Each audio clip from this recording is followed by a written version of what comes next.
So, howdy. Welcome back, everyone, to another round of Sit and Sip with Dr. Megan Rose.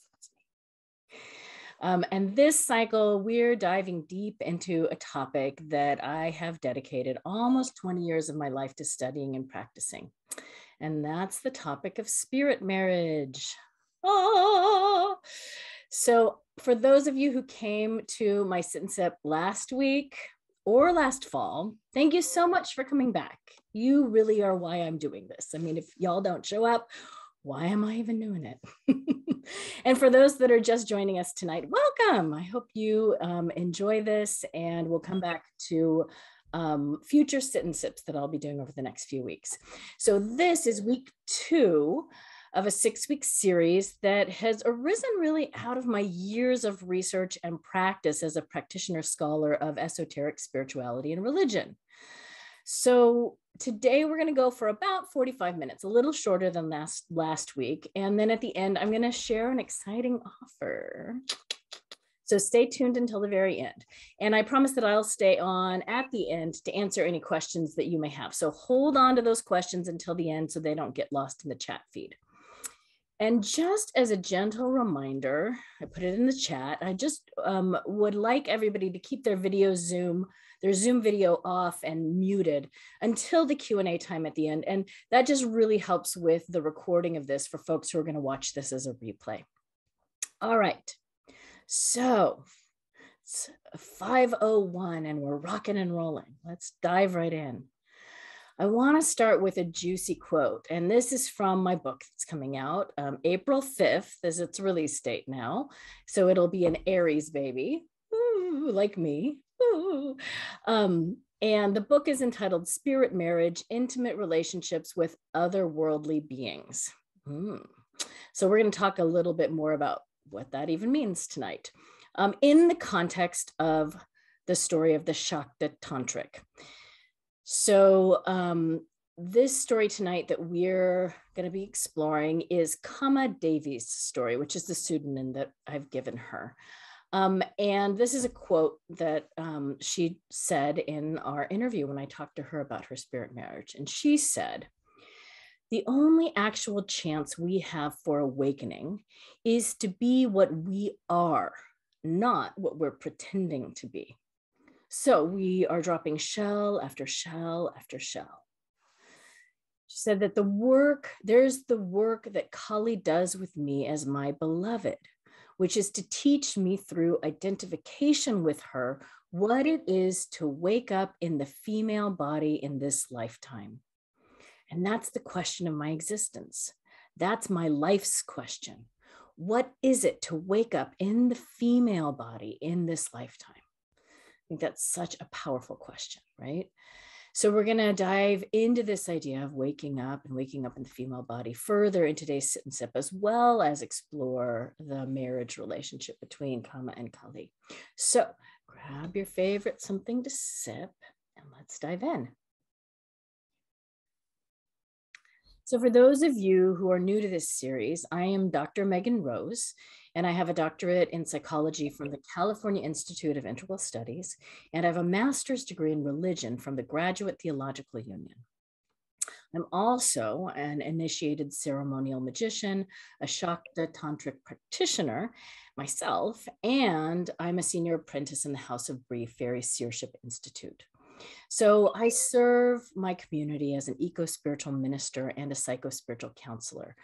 And that's really where my heart and my passion lies, in addition to sort of getting the good word out about spirit marriage and what it's all about. So last week we actually had in IRL, in real life, one of my co-researchers in the book, Orion Foxwood, and he came to share his personal story of spirit marriage. But not all of my co-researchers were willing to go on the record. So this week's co-researcher, the Shakta Tantric, wished to remain anonymous. So I'll be telling you her story this week, and I'll be reading parts of it from my book, the dissertation version of it. I'll be reading parts of it from here. And in the case of this story, I just want you to know that I am actually pretty familiar with the Shakta Tantric landscape. being a practitioner myself, but I am by no means an expert. And I also come to this tradition as someone who is not native to South Asian religions. So please take all of this into consideration as you listen to the story today, because you may have other ways of interpreting this story, or you may have a different understanding of some terminology or practices that I share. And that's totally fine. Because one of the things that is really beautiful about South Asian tradition is that there are a multiplicity of traditions, lineages, and practices. There really is no one right or only way. So I love to hold that, that perspective. As we talk about now the very specific Shakta Tantric practices. So here's a little bit about Kama. Kama Devi has been studying the South Asian Tantric traditions for more than 25 years. She was an academic with a PhD in the social sciences before turning fully to the spiritual path. Kama has been initiated into a variety of South Asian Tantric lineages, and her practice and her teachings really focus on the divine feminine and awakening in the body. So today we're going to explore the journey that Kama took to marrying the primordial tantric goddess Kali. And we'll discuss the twists and turns of their initial encounter and their eventual marriage, so you can learn a little bit more about how one person's spirit marriage manifested. All right, so let's start with a definition. What is Shakta Tantra? So you've probably heard of the term Tantra, right? It's used a lot here in the West, basically as shorthand for sacred sexuality. And although that is a very small part of the tantric landscape, so this kind of tantra is probably better described as neo-tantra. Whereas in the South Asian religious context, Tantra is highly ritualized, and it's a lineage-based tradition that includes both Tibetan Buddhist Tantra and Indic Tantra. And Indic Tantra has its own subset of lineages like Shaivite, Kashmir Shaivism, Shravidya, Shakta Tantra, and all of these lineages have their own unique practices and teachings. However, in general, they all tend to include some version of a practice where you worship either the god or the goddess by visualizing them as your divine consort, sometimes called deity yoga. So today we're going to visit with a Shakta Tantric practitioner, Kama Devi, whose divine consort or spirit spouse is Kali, Kali. Okay, but before we go there, let's just unpack the term Shakta a bit further, because we talked about Tantra. Let's talk about what Shakta means. So like I said, a subset of South Asian Tantric practice is Shakta Tantra. And Shakta means Shakti. You might have heard the term Shakti, which can mean life force or vitality, and it can also mean the goddess or the creatrix. So Shakta Tantra emphasizes the relationality of the human to the transpersonal or the divine forces. And it emphasizes it through the worship of the female principle, right? It's this idea that we have all been born through the bodies of, through the womb, right? Through the womb, the vulva, the yoni. And so we worship that principle as divine, as holy. And it's embodied both as the human yoni, the vulva or the womb, and it's understood also to be the earth as the prime mover at the foundation of all creation. So the Shakta tradition is really born out of pre-Vedic, indigenous, North Indic tribal practices of yogini and goddess worship, and the veneration of earth as the physical body of the goddess. And it's really further informed by the struggle of women to maintain goddess worship and the agency of women over and against patriarchy. So I personally began studying Shakta Tantra in 2011 because, number one, I was being called by a tantric goddess and contacted by her, and I was trying to figure out why. And number two, because as a woman, I felt that I had had enough of the male-oriented religions, and I really wanted to study a tradition that told me that my woman's body was sacred and holy and exactly the right body to be in. So, how did I meet Kama Devi? So I met Kama in the spring of 2014 when I attended her weekend workshop on the traditions of the Kali Kula and the fire puja in the Oakland Hills of California. And I had been practicing Shravidya Tantra for a few years prior to that. And one of my puja sisters recommended that Kama was a powerful and direct lineage teacher, and that I should come and meet her. And I was really hungry for the divine feminine, right? For any teaching that honored and cherished my body as a blessing and as a sacrament. But I also, as an academic, really longed for a practice that was rooted in a direct, historically grounded lineage. So when I met Kama, I felt that she was someone who could probably understand this longing and offer greater insight into the worlds that I straddled as both a religious studies scholar and a practitioner of embodied spirituality. And over the course of that weekend, I told her about my dissertation research. I was researching spirit marriage. And she actually surprised me by telling me that she was in fact married to the goddess Kali. I felt this huge rush of synchronicity when she told me that, because I had no idea. And I immediately asked that if I could interview her for my research. And I am super, super grateful that she agreed. So let's talk a little bit, and we're going to jump into the book and read some excerpts from the book here. Let's talk a little bit about who Kali in Kama's worldview, who is Kali? And I just love this quote. She said, "I've been sitting with the question of what I can share with you about my beloved, the love of my life. What can I say about her that will support you to know her? How do we slip into this river together in a way that will help you approach the blue-black goddess Kali at the center of the Yoniverse? There's no way that I can fathom a simple introduction as I write this. I'm thinking of all the practitioners that I know and of how Kali came to each of them in a flash, wild, uncontrollable, fierce, penetrating, and unremitting. She has been known to come on as lightning, bold, loud, and crackling on a clear day, taking us to our knees. We then have to come to make room for her in our lives, in our bodies, and then eventually we learn to fall in love. There is not a straightforward way that this happens. It's not a clear path." She goes on to say, "I encourage you to find your own way with this and with her, especially since Kali is a bit scary for some people.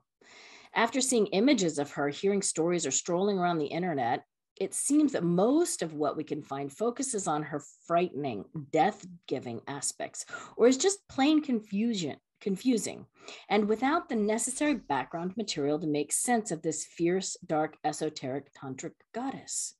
One of the things that I love about Kali is that she is also the life-giving and nurturing mother. Kali is also a healer and protectress. She guards the doorway between the manifest and the unmanifest. She brings the manifest into form, and in this form, she is Adya Kali, the primordial Kali. Kali is also a lover, and not surprisingly, she is also the beloved. She is the heat of Kundalini. She is the fire pit, the fire, and the fire tender. Kali has so much strength and capacity that she can heal all our wounds and take away all our fears." So when I was talking to Kama, I asked her, how did you first meet Kali? Because Kama originally started going to India and studying South Asian religion as part of her dissertation research. And she was specifically interested in feminist studies and women's spirituality as it was practiced in these Shakta lineages. And so she started going to India to do her dissertation research. And while she was there, she had been connected with different people, and she made friends with this one woman. And I love what she says about this this relationship with one of her friends in India. She said, one of my good friends was convinced that I was in Nepal, in Kathmandu, not to do my dissertation research. She said that was the cover story, that the real reason I was there was to meet my goddess. And she had seen some signs that it was clear that I was a goddess worshiper and not a god worshiper, even though she herself worshipped Shiva. She spent a lot of time taking me to all the different temples in the valley to see if there was any resonance. She taught me how to bow and do worship and make offerings. What a Saki, what a sister on the path. And so she describes how she and her friend went around to all these different temples and just trying to get her in front of as many different versions of the goddess or the god, mostly the goddess, to try and find who was her connection, who was her deity, who was her Ishta Devi, and we'll talk more about what the Ishta Devi is in a second here, but who was her patron deity that she needed to be focusing on and worshiping. And she said that one day they went to a Ganesh temple, and she said that you always go to Ganesh temples before you go to any other deity, because Ganesh is the road opener, he opens the roads. And so she said this one day they were at this Ganesh temple and she made offerings to Ganesh, and she put her forehead on his feet. And she said, as I put my forehead to his feet, I felt something soften in me, like the moment when butter melts. I felt so vulnerable and very open for no particular reason. I stood up and I couldn't look at my friend. And she kindly stood behind me and said, you felt something, didn't you? And I said, yes. And she said, good, Ganesh has cleared the way. Now we can find your deity. She said that her friend had received some signs that her deity was a fierce goddess. But, in Kathmandu, there's not just one form of a fierce goddess, there's like 1,000. She said, my friend was pretty insistent that she get me in front of the precise form of the goddess that was mine, not just in the neighborhood of my goddess. So we visited every Durga temple, every Talaju temple, all the different lineages. She was unrelenting. So they went to all these different temples, and they finally were at this one temple. I believe it was the Dakshin Kali temple. They were there on a Tuesday. And they were there while there was ritual. There was rituals going on. And they were kind of sitting in the courtyard area. I think she said they were having a picnic. And sitting there and sort of watching the rituals as they went on. And this one really powerful part of the ritual where this energy was released. And she said she felt something hit her. And she was standing up at the time. She felt something sort of like hit her, and it knocked her to her knees. And she was like, what the heck just happened? And her friend was like, are you okay? And she's like, yeah, I think I'm okay. I don't know what that was, but that was really intense. Well, she said that a few days later, she began to experience a foreign sensation in her chest. And she decided maybe I should just talk to this energy and ask what this energy is in my chest. So she asked it, who are you? And what are you doing in there? And the energy in her chest replied, I am Kali.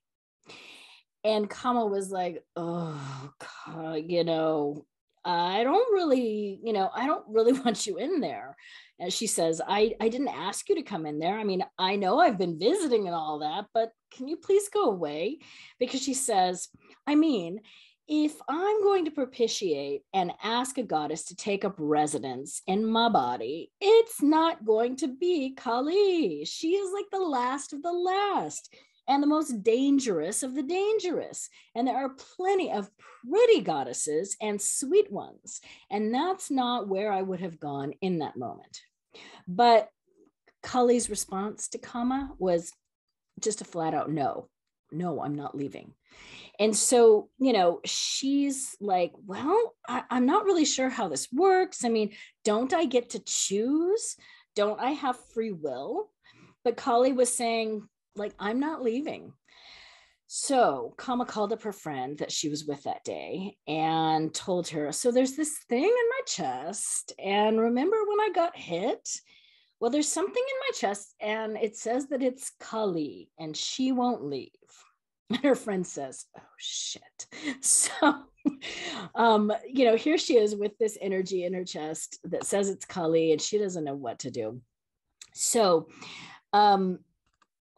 it happened that around that same time, there was actually a really well-respected exorcist that was in town. And her friend decided that they should probably go to this exorcist and see if the exorcist could kind of convince Kali to leave. So they went to the exorcist. There was a huge gathering of people there. I mean, it was a giant room full of all these people coming for all kinds of different reasons. And the exorcist, she said, was like performing all kinds of amazing feats, like pulling bones out of people's bodies and other wonders. And she said, as a PhD student, she was just in like heaven watching this huge melee of curiosity and miracles. But then at the very end, it was sort of her time to go up. And so she said she went up to the exorcist and she explained to the exorcist what had happened. And the exorcist says to her this, so let me get this straight. Whatever it is in your body says that it's Kali and she won't leave. And Kama said, right. And the exorcist replies, if Kali's not coming out, I'm not going in after her.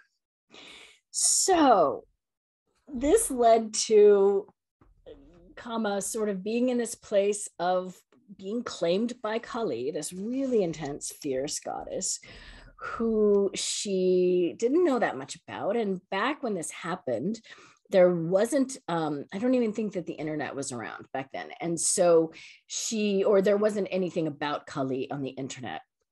And so she came back to the United States to continue on with her dissertation research. And she started trying to research Kali, but she really couldn't find anything. Not a lot of books had been written, not a lot of material had been produced. And she said she found this tiny little statue, it was called a Morty of Kali. And that was like her first statue, her first Morty to Kali. And she said that like most of the instructions that she got for how to work with Kali, how to worship her, were just from Kali directly. And eventually she said, Kali tends to be an all-encompassing Devi, which means one's patron deity or chosen deity. And she is not in an open relationship with her deity, with her devotees. So she felt like, she had to really learn how to come to terms with this intense claim that Kali had on her life. And she said, it wasn't like go and leave offerings and prime the pump and make the relationship with Kali. It was just done. I sometimes laugh and say that it took me a decade to come to terms with that. I mean, what's that mean? How do I worship her? I didn't even know how to make a shrine, but it wasn't even the beginning of my path. It was just the beginning of my coming to terms with her. And once I came to terms with her and I really accepted that she was it and that it wasn't a passing fancy or this year's phase or that I would move on to whatever else, once I got really anchored into that, then she opened up the path, the actual formal path with sadhana or spiritual practice and teachers and lineages. But I had to come to terms with her first. So she basically had to accept that Kali was there and that Kali had this powerful claim on her. And she did say in the interview that, in her story, that she felt like this wasn't her first time with Kali, that she had belonged to Kali lifetime after lifetime, and that this was just their reconnecting and coming back to each other. But, she said that she was searching for a lineage. She was searching for teachers, anybody that could help her. So she found her way to Amachi or Amma, the hugging saint, which some of you are probably familiar with. And she said, she says, all I could do was refer back to her, to Kali. What do you want? What am I supposed to do here? Do I have to? And she taught me enough. She gave me my first sadhana instructions directly. And then things began to happen. I would have dreams about spiritual teachers I had never met and I didn't even know existed. And then someone would say, oh, you should go visit Amachi. And so I'd go. And then I'd go, oh, she was the one in the dream. And I didn't even know. And the first time I ever received a mantra, I'd done a lot of research on mantra and I'd done some basic mantra practice, but I didn't really have sadhana. I had a dream that Amachi gave me a very complicated Kali mantra that I'd never heard anywhere before, and I couldn't find a reference to it. And then I discovered Amachi was an actual being, and I went to visit her for darshan, which is when you go in person to meet with a spiritual teacher, and there's a kind of transmission that happens. But not until I saw her did I know that she was the being in the dream who had given me the complicated mantra. And then I went up for my very first hug. And she whispered that mantra, that complicated mantra, back into my ear, which is not one of the mantras that she normally gives out. So here she has this dream about Amachi, doesn't know it's Amachi, and Amachi giving her this mantra, and it's this Kali mantra, and then she goes and sees Amachi for the first time, and it's the woman from her dream, and the mantra is given to her in real life. So this was a huge boon, a huge confirmation for her. But, you know, she says it had been 12 years. It was 12 years since Kali had claimed her by the time she actually received her first initiation into a lineage.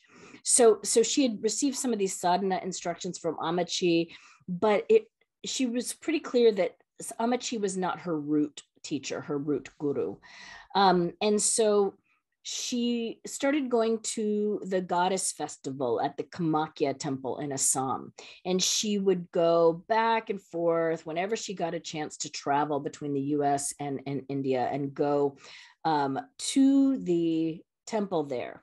And it took, you know, about 12 years for her to finally meet the teachers and the lineage that would give her both the foundation and the teachings that could help her deepen her relationship with Kali. So she said, so this is a little bit about, you know, why she decided to marry Kali and what is this whole Ishta Devi thing anyway. So I asked her, you know, what led you decide to marry Kali? And Kamala totally laughed. She like cracked up when I asked her that. And it was like, as if you even have a choice.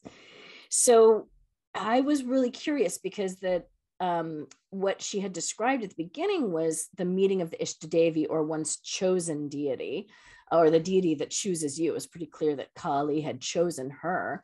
But what transitioned her from, you know, the deity that one is worshiping to the marriage proposal. So she says that everybody has an Ishta Devi or an Ishta Deva, but not everyone with an Ishta Devi has a spirit spouse. And the distinction between an Ishta Devi and a marriage is the level of dedication and commitment in the deity devotional relationship in her context.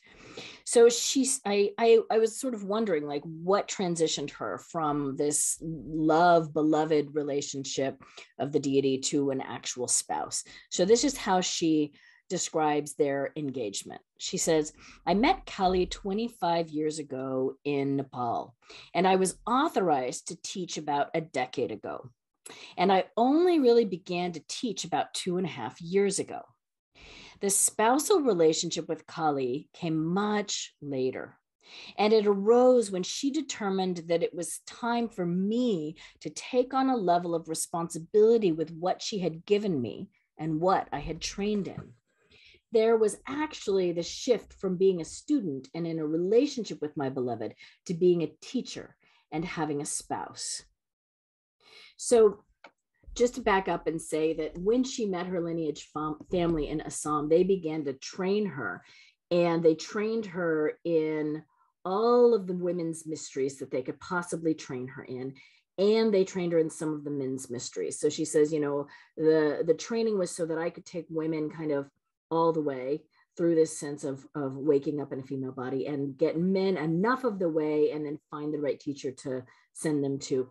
But she also, and we'll talk about this later, she also talks about the trans and non-binary community as well. And that's part of her project here in the US. But they trained her so that their lineage could survive and be brought here to the West, specifically because that in their lineage, which has been held for thousands of years by the priests there, the children are not wanting to pick up the lineage and practice it. And so they have shared with Kama and others like her the trainings and the teachings that will survive beyond.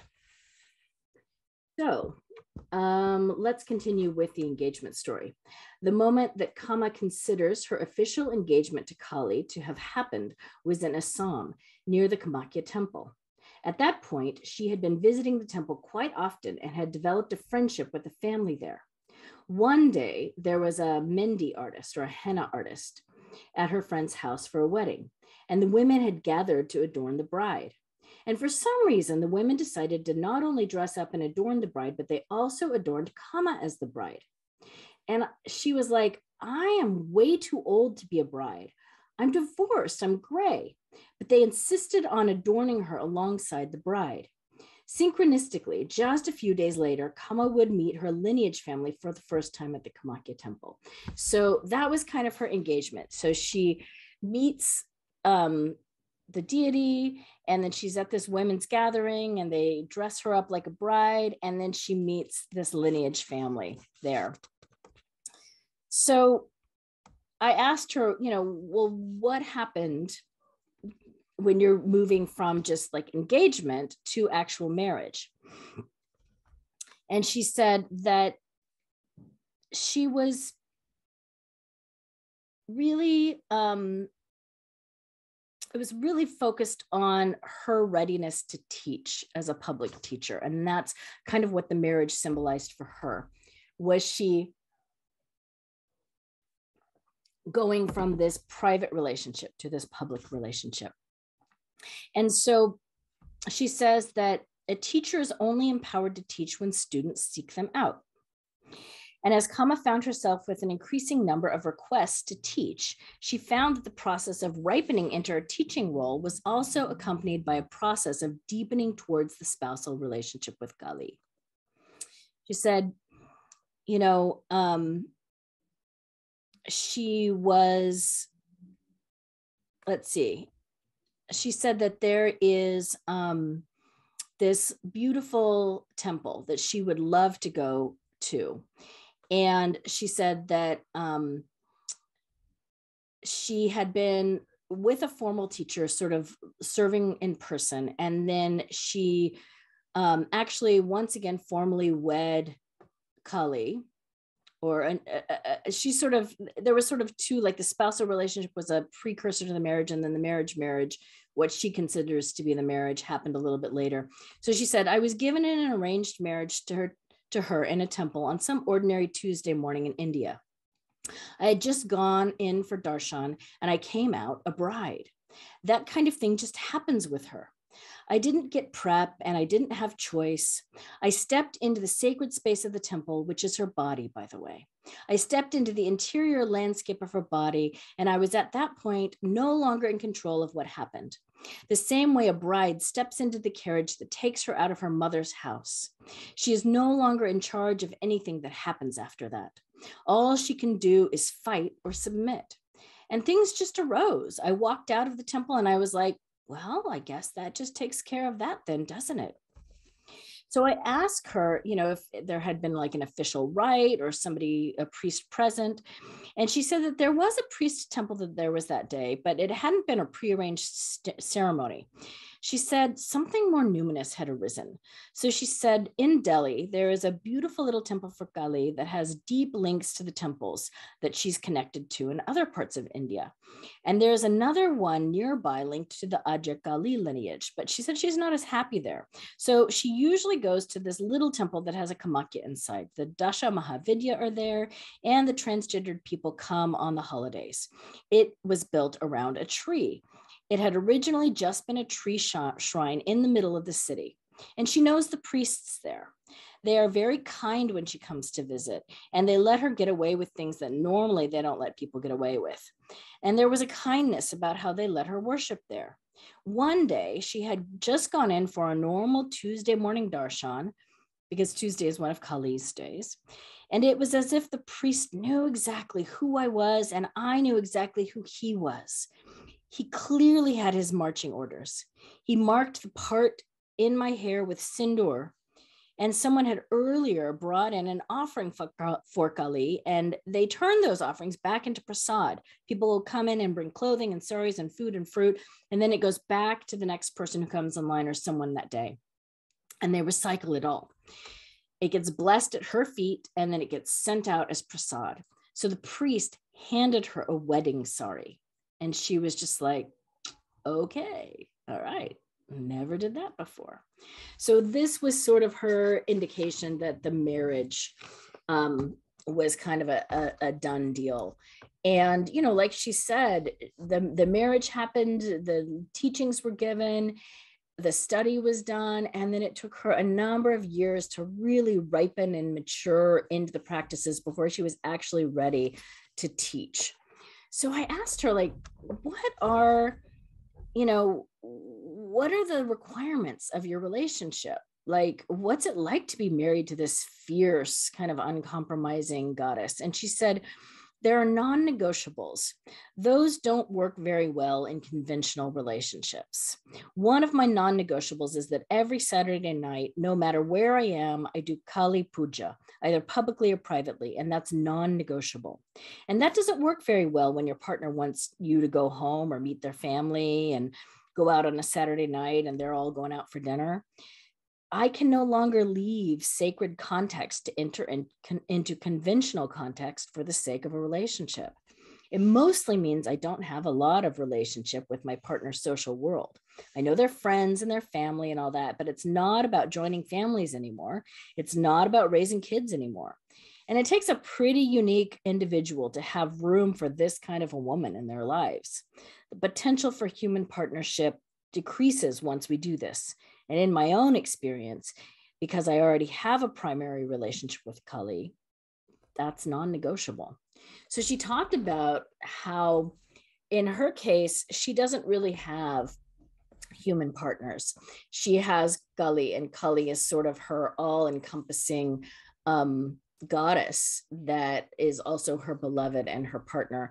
And that, you know, for me, that kind of tracks to the nature of Kali. Kali is kind of fierce and uncompromising. She's very fierce and uncompromising. And to have that kind of deeply indwelled, bonded relationship with her wouldn't leave a lot of room for a lot of other lovers or beloveds.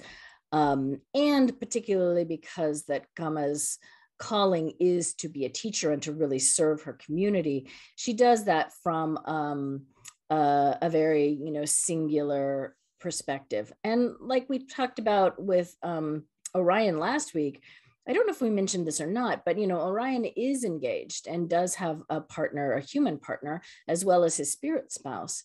And so there's a lot of different ways that it can constellate, but I think it also really depends on the deity, like what their requirements and their requests are for you.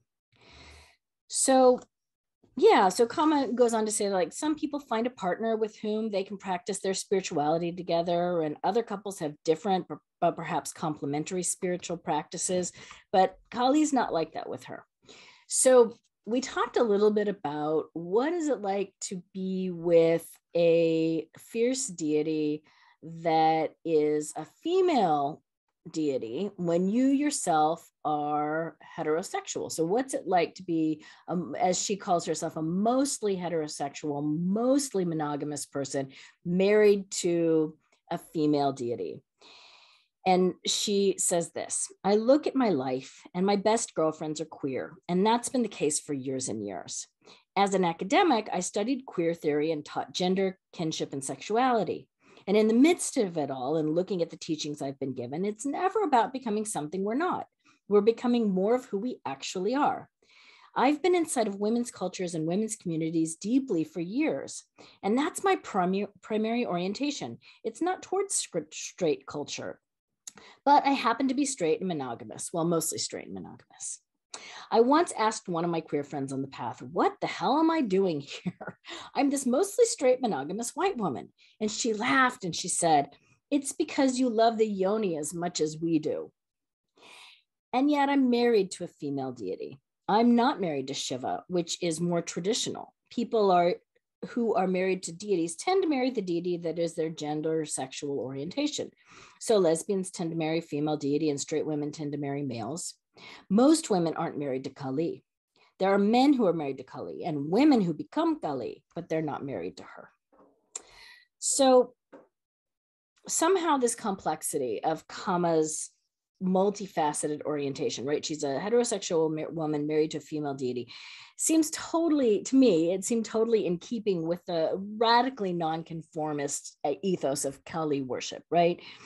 And I think that, one of the things that Kama felt was her calling and her mission was to really take this very traditionally heterosexual tantric concept that is sort of the natural or the traditional orientation of Tantra, and to really take these concepts and apply them to a queer audience. And so she said, there are really two levels. One is, what is it for me to wake up in a female body in this lifetime? And then there's the question of, what is it for me to provide a context for all these people to wake up in their body, whatever form it is in this lifetime, no matter what anybody else has told them is possible? So she says, my own partnering with men and being monogamous may or may not be a choice that most of my students make, and I don't need them to. That may not be the way that they live. And it may be the way they live, but nobody's going to live that way because they think they have to, right? So I'm also not going to let people get away with being something that they're not. Community for me is not about looking like everybody else. You just get to look like you. I love that. And my work as a teacher is actually to use the relationship that I have with Kali, or that Kali has designated with me, to meet each person where they are and to support them in their sadhana towards answering that same question. I love that, because that inherent in this worldview is that nobody gets left behind. Like we said in that opening quote, it's not about being who you're not, it's being about who you are, being more true to who you are, and understanding that the goddess has made everything, right? And infused everything. She is everything. She is all around us. She is within us, and each unique and different manifestation of her is absolutely sacred and holy. So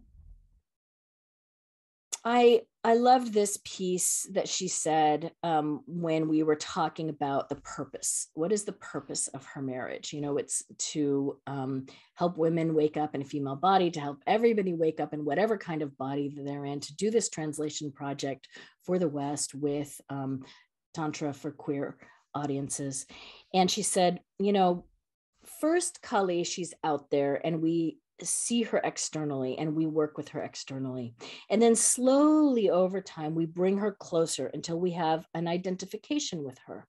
And then there's the question, how do I support my students in awakening in the bodies that they come in and the sexualities that they come in this lifetime? Because a basic tenet of our lineage is that no one is left behind. It's very rare to abide by this tenet, though, because people say nobody left behind and then they turn people away. We can't talk to them. You shouldn't do that. There's all this posturing and exclusion. But the point of the tantric path is that nobody is separate from her. So we'll talk a little bit about waking up and then we'll close and go into questions. But I was curious because she talked a few times about waking up in the female body, helping people wake up. And so I was wondering, like, what does that mean? What do you exactly mean by waking up? Is it wokeness? Is it, what is it? So this is how she describes waking up. When I use the word wake up, it's the least controversial word I can think of to talk about enlightenment. And I'm not talking about awakening. We have many, many awakening moments on the path. I'm talking about full-blown non-dual union with the deity so that my wisdom stream is not separate from non-dual wisdom stream. For some people, one moment they're carrying water from the river and the next they have a full-blown realization. But most of us aren't on that path. Most of us are on the gradual path to realization and are trying to create the auspicious circumstances whereby that realization can happen quickly. So when I talk about waking up in the female body, what I mean is gaining full enlightenment, full realization in a female body, which is rare. When we talk about it, and the teachings say women and men technically have equal ability. And in the tantric path, they even say that women have a slight lead on the game. So she goes on to say that, awakened beings still have a personality. Amachi operates differently from the Dalai Lama, for example, just to use two well-known awakened beings. The shape of the personality is still there. We're each very unique in that way, even if the ego clinging has loosened. Open is union and awakening, and closed is separation. And we have a decided preference for open, but you can be open and angry or closed and happy. So we don't care about the emotion itself or the way the personality dances. We just care about whether I'm clenched or unclenched. I've seen the Dalai Lama be fierce, but he's open. I've seen Amachi throw dishes and be open. But we're used to open equals happy and relaxed or peaceful. So that must mean someone is awakened. But what we actually know is that chaotic can also be awakened. What I think happens in my experience of awakened beings is that there is no separation between conventional and non-dual. It just all is simultaneously. So there's still going to be the bathroom. So they're still going to go to the bathroom, eat cornflakes for breakfast, wash the dishes, take the kids to school, but their awareness is not separating out. That's divine and this isn't. Pleasure, pain, and preference have no bearing on any of that. So there's so much more that I could share, but in honor of the time constraints that we sent, and you can buy my book when it comes out and read all of her story. There's so much more that she talks about here. I will close with this lovely final closing remarks. This is sort of the last thing that she shared with me in her story. I asked her in closing, Kama, if Kali ever interacted with her through other people or things. And Kama said that occasionally things happened and she knows that it was Kali at work. She says, the cashier at the supermarket will say some bizarre, weird thing. And I'll be like, whoa, how did you know? And they didn't even know that they said it. I'm always scanning the landscape energetically and visually for auspicious circumstances, and her signs to me, signs on the side of city buses and posters on walls. I'm always watching to see what's being communicated. I'm always constantly reading the landscape and then self-organizing that landscape into auspicious circumstances. In one of my lineages, they talk about how awakening arises when auspicious circumstances have been arranged in the body. And that doesn't mean pretty versus pollution. Excuse me, that doesn't mean purity versus pollution.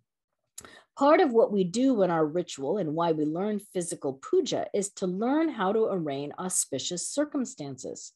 And that's why we do our practices and the other things that we do. So we get actual practice in arranging auspicious circumstances. And then we must recognize that these auspicious circumstances disappear as quickly as they arrive. So we can't keep a grip on it. As nice as it is to have auspicious circumstances arise, they change. So when I asked her if there was anything final that she wanted to share, she said, may my story benefit someone somewhere. And I think that, you know, for Kali and for Kama, their relationship is powerful. It's very unique. There are idiosyncrasies of their relationship that her Ishta Devi, or her patron deity or divine self, is also her spouse. And, you know, when we unpack some more stories over the next few weeks, you'll see that there's a lot of contrast. There's a lot of similarities and there's a lot of contrast.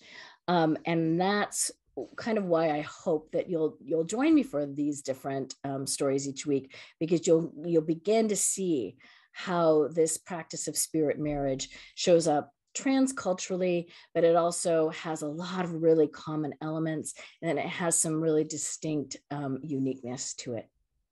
And like I said, you can read all of Kama Devi's story in its entirety and many more in my book that's coming out on April. So in the meantime, check out my new Spirit Marriage website. I announced it last week, spiritmarriage.com. It just went live last week. And for those of you that have stuck around, like I promised, I have a special offer. So thank you for sticking around. I'm going to type the website in right now. And if you go to spiritmarriage.com, you will find that on the homepage, I have listed a request, but also kind of an opportunity for folks who want to buy the book. So my publisher is really encouraging me to aim for Amazon bestseller status. So I'm asking everyone to go to Amazon and buy my book on its release date, which right now is Tuesday, April 5th. I know it's moved around a little bit, but it seems like it's sticking for April 5th. And order my book on Amazon on April 5th. So just know that pre-orders don't count towards bestseller status, and neither does the ebook. So if you want a physical copy of my book, if you can order it on April 5th, that would be grand. So I know that folks have some legitimate issues with Amazon as a company. But unfortunately, sales matter in the book publishing world. But here's the deal. They only count the sales for that one day to get bestseller status. So on the day the book releases, if you placed an order and then, I don't know, say a day or so later, you change your mind, well, it wouldn't affect the sales of my book on that day. Make sense? And as a thank you for buying my book on April 5th, I'm offering everyone a free audio recording of me reading my stories from the book, my story chapter, my personal story, The Erotic Mystic. And you'll get it as a download. So if you buy the book on Amazon on April 5th, and then you can go to spiritmarriage.com and you enter just email and the order number, you'll get access to the download. So it's pretty easy. So if you want put it on your calendar right now, set a reminder, buy Spirit Marriage on Amazon on April 5th. And I will be deeply and eternally grateful for your support. Thank you so much. All right. So next week, I'm going to share the story of the West African shrine keeper that comes out of Burkina Faso, West Africa. So tune back in next Thursday, the 24th, same time, same bat station, 5 p.m. Pacific, 8 p.m. Eastern time, same Zoom link. And, you know, until then, if you have any questions or anything, you can DM me if you don't want to put them in the public chat right now. But I am going to stay on for a few minutes here and take any questions that you might have. So otherwise, I will see you next week. But you can unmute yourself and open up your video and let me know if you have any questions, if you want clarification or more information about anything that was shared tonight. Type it in the chat or raise your hand and ask. All right. I'm not seeing any more questions and nobody's jumping in. So I'm sending you all much love. Thank you so much for being on the call tonight. And I will see you all next week. Thank you, Megan. Great work.